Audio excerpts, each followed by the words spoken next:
Hi, Carl Driver.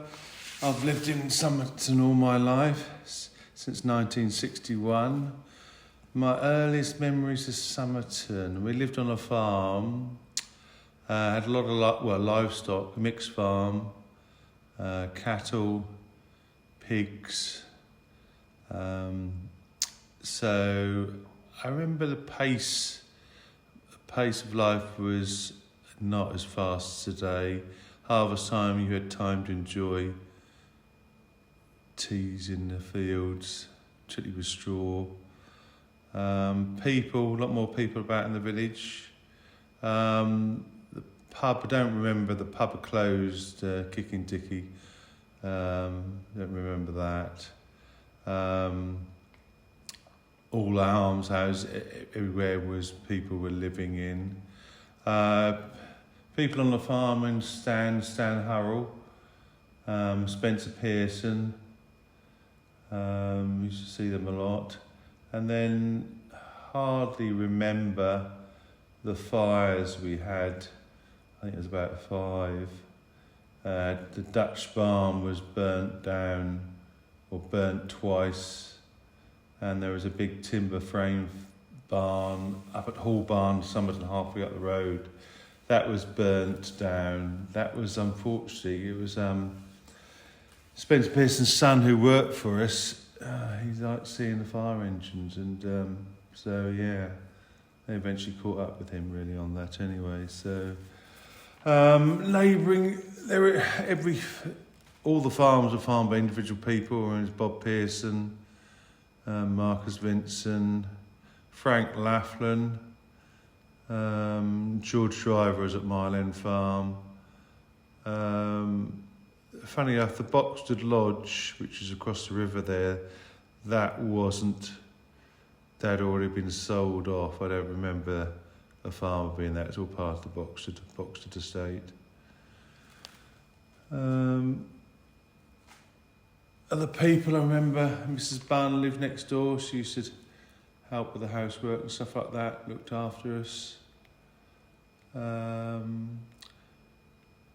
Never saw a badger in my childhood at all. There was no badgers about. We had stubble burning. Fond memories of that. That was sort of unique. Seeing the sky lit up.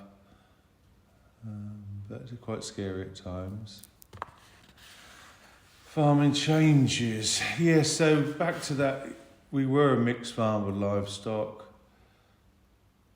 Gradually, then the pigs, we no longer had pigs. You said sows, used to rear them up all the way through.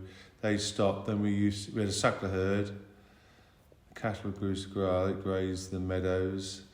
Then they stopped, and we used to just rear up bull beef.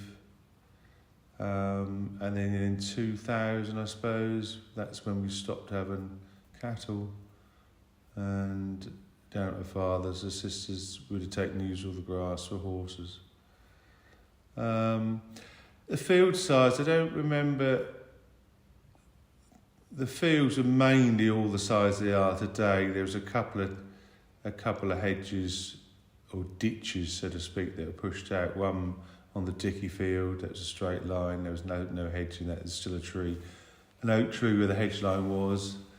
And there's another one behind the farm, which was only like a short bit. Otherwise, they would have been pushed out, made those field sizes before my time on that.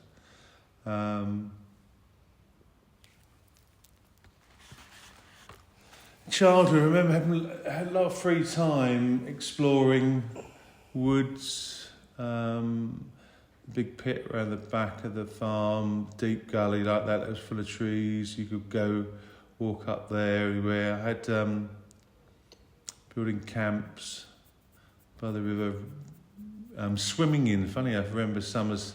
The river, as you were a child, the river seemed big, and there were deeper holes where we could swim in the summertime. Used to fish. As a real youngster, there wasn't many fishing, and then there were brown trout we would catch biggest trout I caught out there was £3.5, and then they seem to disappear, and there'd be chub, roach and other things in the river. But farming now compared to then, yeah, so it's all specialised. There's no livestock really not on farms in Suffolk. You've got the outdoor pig herds, you've got the poultry broiler sheds. It's all intensive, and there might be one dairy herd left in Halesworth Way.